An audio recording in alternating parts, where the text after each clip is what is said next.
Ashamaa harka fuudhee ijoollee Oromoo nagaa waaqayyo isiniif haa ta'u akkam jirtu yuutuubii kiyya sabiskiraayib naaf godhaadha. Walaloo eelee sibiilaa jedhu kanatti aansuun isiniifan dhiyeessaa turtii na waliin godhaa.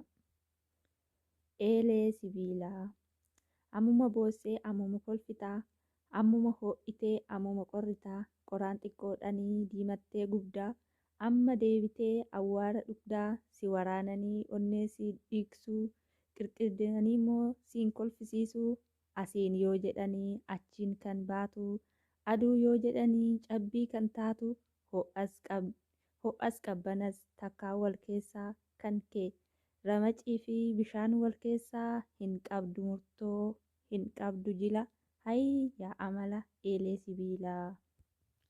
Dhiiga lammii kiyyaa jigee dhangala'u nagaa maalan qabaa ani nagaan ta'u na nyaata na gubaa obsa naaf hin laatu gaafa diinni gamoo saba kootii nyaatu.